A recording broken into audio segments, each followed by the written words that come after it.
there you have it. The matinee games are in the books. That's 3 down, which means I got 11 to watch tonight. And then we get into the power rankings, which I have gone through and updated for the games that I missed while I was gone. At least missed throwing on the board while I was gone, and updated them for the games that have been played so far today. So let's go ahead and start things off with Buffalo at home against Columbus. And for Columbus, again, they've had this incredible run. They can't let up. They can't. We're in this insane race in the East, which a couple of have-nots today kind of said, hey, maybe we can get back into this. And Buffalo is one of those have-nots that maybe, just maybe, for the sake of Dwayne, we'll get back into it. Kivlenix was the starter today, and I thought Matisse played very, very well. I did. The shots were 3-0 Sabres at 4.5 minutes into the game, but it was slow. It was only 3-1 at the half. So, now I'm talking shots, not goals. And that's at the same time this game's going on where things are kind of sort of crazy. So, it was a slow game, and yet Columbus gets power play. They don't score on that. And then Buffalo. They do get a goal. Evan Rodriguez, one of my favorites.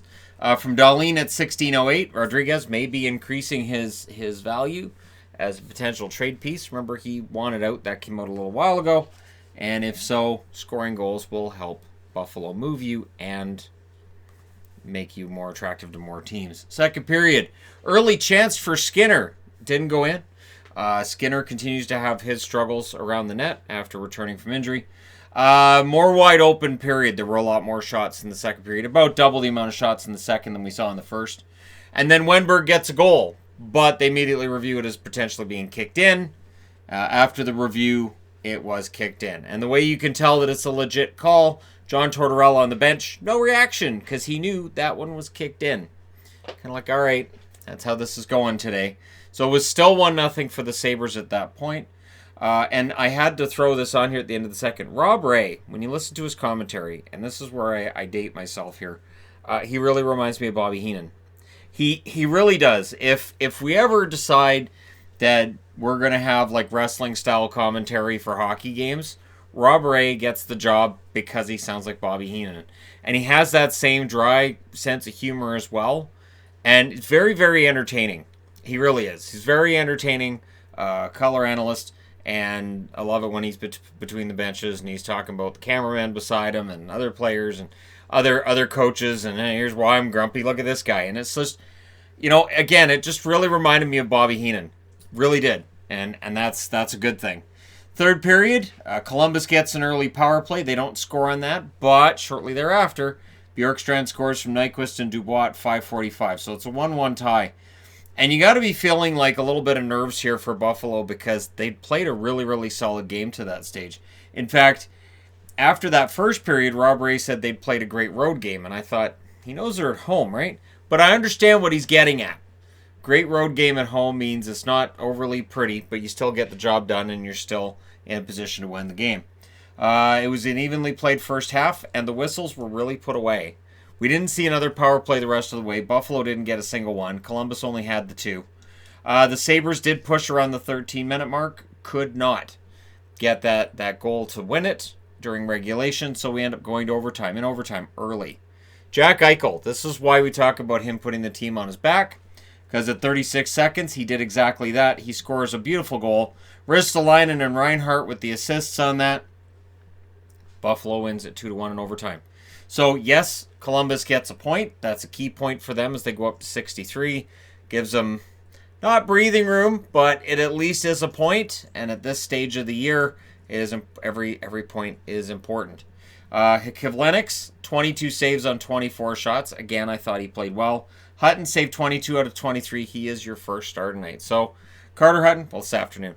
Carter Hutton, pretty good game. And so we'll see whether or not he's able to keep that up. Eichel and Bjorkstrand are your second and third stars. Shots were 5 apiece in the first, 11-10 in the second in favor of the Buffalo Sabres, 8-7 Columbus in the third, and then in the overtime, 1 shot. And it's the shot that matters. It's the goal by Eichel. Final shots 24-23 by Buffalo. Power plays, Columbus went over 2. Buffalo said, we don't need a power play. They didn't get one. They didn't really need it. So they win it in overtime. And all of the wins are big if you're Buffalo right now. Moving along. Vancouver. You know, it's one of those games today that it felt like Vancouver, there's some good fortune in winning this one. I thought the Islanders were the better team. But at the end of the night, or afternoon in this case, at Barclays, Vancouver, pretty solid run. Last year, their undoing was a road trip through the East Coast. And in November, everything kind of centered around an East Coast swing. This is a good sign. JT Miller scores from Tanev and Hughes at 2 minutes and 9 seconds. That's Miller's 20th goal, his 51st point. He's already had a pretty good year, and he's got a lot of games left to continue to add to his points total. That was the first shot because there was a rebound that went off the post. They kept saying that Virtanen they thought was going to get an assist as well. He doesn't, at least in terms of the scoring right now. But yeah, that's what it looks like. Del Cole would answer pretty quick. Bailey and Nelson with the assists at 5:23. So keeping it close, keeping it tied. The Islanders get a power play. That didn't go in, and then or that didn't end up being successful. Greiss then denied Miller as Miller went for his second. He tried to get that second goal. It's 1-1 after one. Second period, the Islanders get an early power play, and that would be the end of power plays in this game as well. So these games kind of mirror each other a little bit. Shots were more than double in favor of the New York Islanders at that stage of the game. So again, it's 1-1, and the shots tell you it is not close. Markstrom was the one keeping it tied. Somehow he doesn't get a star today. I guess I kind of get that, and I've already got somebody else in mind for my honorary star of the matinee game, so not going to throw Markstrom up there, but I'm thinking about it. No, I'm not going to do it. Hughes would score from Tanev and Besser at 9:48. And that was an own goal. And what was a real kick in the teeth with that one was the Islanders were playing really solid defensively at that stage of the game. And it's just that one shot goes off a defenseman in front, and it's in the net. And that's sometimes how this goes. And that quieted the crowd down at Barclays. Barclays, where you can have a front row seat and still not be able to see the net in your end of the rink. They talked about that during the game. Some of the obstructed views and how just ridiculous and insane it is to have hockey games being played there. Schaller would score from Sutter and Gaudette at 14:56. This was Schaller's first game in a bit. And I like Tim Schaller, and I know that may not sit well with other fans of the Vancouver Canucks, but I do. I like Tim Schaller. Sorry, I know people don't like his cap hit, and I know people are looking forward to him being off the team. I like him, and Sutter and Gaudette I'm fans of as well, so no apologies there.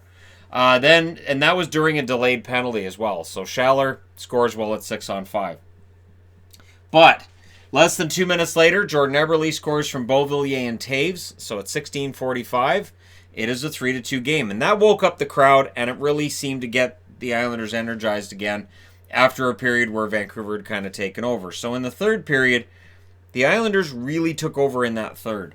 There was a prime chance for Eberle that ended up going high. I believe it was Myers that deflected it up over the net. The shots were favoring the Islanders, and it felt to me like the Canucks were kind of holding on, that they were guilty of letting up a little bit too much and giving too many really good opportunities to the New York Islanders. You always get nervous when a team's doing that. They pulled the goalie with 1 minute and 20 seconds left, and then they called a timeout with 1 minute and 16 seconds left. So they come up with some sort of a plan here, and it works.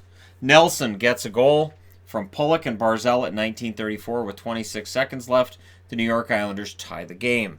They force overtime, meaning the Islanders get a point. And again, in all these races that are going on right now, every point is key. We go to overtime. It doesn't last for long. And who gets the goal? Quinn Hughes, overtime winner from Pettersson and Miller at 42 seconds. And Hughes is quietly starting to make an argument that he may very well be the best of the rookie class this year. Cale Makar has yet to play tonight, but the ball's in his court now after Quinn Hughes had a pretty solid game all around with 2 goals and an assist. And the Vancouver Canucks leave Barclays Center with a victory. Now for the Islanders, they're 4-0-3 now at Barclays, so they're still undefeated in regulation. But this kind of had to feel like a game that they feel they should have won. Markstrom saves 34 out of 37. He was excellent. Greiss saved 20 out of 24. Hughes, Miller, and Nelson are your 3 stars. The shots 11-5 in the first in favor of the Islanders, 13-9 Vancouver in the second, 17-5 in favor of the New York Islanders in the third. 1 shot in the overtime, that was Vancouver's. That was the shot that matters. Final shots 37-24 in favor of the New York Islanders, who also had 2 power plays to none for Vancouver. So for anybody who wants to say, well, Vancouver just wins because they get power plays, nope. And there are fans in the Canucks' own fan base who want to find excuses for this. And it's those people that just don't want to believe this is possible. I have been cautiously optimistic all year. I remain that. But this result takes them up to 64 points, and they continue to make sure that other teams in the division have to win to keep up with them. So what a run for Vancouver. What a great start to the month of February as well. We'll see if they can keep it up. Last game of the afternoon was Montreal at home against Florida. Boy, howdy, if you want to let people know that you're not throwing in the towel, this is how you do it. They didn't need a point from Kovalchuk, but Kovalchuk, some good passes in this game, and he was pretty close to getting a point in this one as well. Suzuki would score from Armia and Petrie at 5:25, and Montreal came out of the gate playing very, very well. They were up in the shots 6-2 at the 6-minute and 30-second mark into this game. The Panthers get a power play, and it doesn't score. They do have a better second half in that first period, but their power play not scoring will become a trend. Bobrovsky denied Domi, and then he made a snow angel save in the last minute of the period. I was pretty sure that was going in. It's one of those things where a goalie falls on his back, arms out, and you're like, all right, if that puck is loose anywhere, it's in the net. But Bobrovsky had it under him, and we end the first period with a 1-0 lead for the Montreal Canadiens, who were dominant in that first. Bobrovsky's the only reason it's only 1 goal. The Habs got an early power play in that second period. Bobrovsky denied Domi again in the second. So Max Domi comes out of tonight without a point this afternoon. But I have to say in Domi's defense, he had some great chances. Just Bobrovsky said, nah, you're going to continue to go without a goal. Lehkonen scores his 12th of the season from Petrie and Wheel at 6 minutes and 1 second. He's having a good bounce-back year after a rough one last year. And the Habs at that stage were more than doubling the shots put up by the Florida Panthers. So Montreal in charge and maintaining that, they did. Tatar scores from Danault and Petrie at 13:35. That makes it 3-0. Montreal with a huge lead going into the third period. And for Florida, frustrating game today for the Florida Panthers. They need every victory they can get because it looks like Toronto's heating up again. Of course, Tampa's, got a decent spread ahead of them, and Boston's way up. So Florida needs every result they can get. They get an early power play in the third. They don't score on it. Huberdeau hits the post, and they start talking about how Barkov isn't on the ice for the third period. He left during the second period on a hit from Weber. He left the ice kind of awkwardly. There wasn't a whole lot said about it at the time, but Barkov's hurt, and if Sasha Barkov misses time for the Florida Panthers, that's a huge hole that I don't know how that works, because Trocheck jumped up onto that first line, and I like Trocheck, not Barkov. There was a delay of game with 3 seconds left in that first power play, and so it's a 5-on-3 for 3 seconds. It was Carey Price threw it over the glass, and that was right around where they announced Barkov would not return to this game either. So huge problems. As much as losing a game is a problem for Florida, losing Barkov is a much bigger deal. The Habs got a power play at around the half. I want to say, too, that my favorite comment about it on Twitter, because I always check Twitter when it's an injury now to see what the official team account is saying and what other reporters at the site may be saying. And there was a fan that said, what's going on with Barkov, and somebody said he's hurting out of the game, and the fan's response was, I guess it's time to walk towards the electrical socket. So at least it wasn't an overreaction, right? So the Habs get a power play at around the half, and they score on it. Gallagher, with his goal from Petrie and Suzuki at 10:46, causes the roof to blow off that place. 4-0. The Panthers got a power play, and then they had a 5-on-3 for 20 seconds. That one didn't score. It was their second 5-on-3 of the game. But let's be honest, between the two 5-on-3s, it was 23 seconds they had a 5-on-3 for. So it's not like they had two 2-minute 5-on-3s and couldn't score or anything crazy like that. Lehkonen then had a breakaway during another power play that Florida had, as it looked like the Montreal Canadiens were very interested in getting rid of that shutout on their side of the board. And not bailing Price out. Price was bailing them out late. And then when the announcers are talking about shutouts with a minute and a half left, it's like, okay, you're not supposed to do that. The goalie union's going to get mad at you guys for talking about shutouts when there's still time left on the clock. You can't be doing that.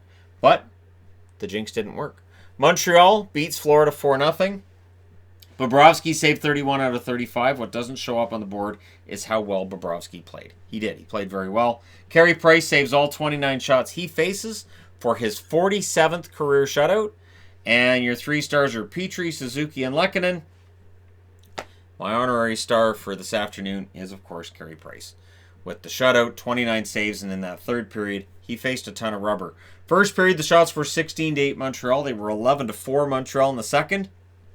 In the third, 17-8 for Florida, including some really good chances that were stopped by Carey Price. Final shots actually were 35-29 in favor of Montreal, which doesn't tell you the fact that in the first 2 periods, Montreal dominated them. Power plays 0 for 6 for Florida and 1 for 2 for the Montreal Canadiens. So if Montreal can keep playing like this, they will get themselves back in the hunt. Let me know what you guys think in the comment section below regarding these games. Don't forget to hit like and subscribe if you're browsing your way through. You just happened upon this video. And now I got to get set up for the 11 games tonight. Busy day, but that's all right. We'll figure it all out. We'll get through it. And then Sunday, we've got the 3 early games. Thank you guys so much for watching, for all your support. I will talk to you again soon.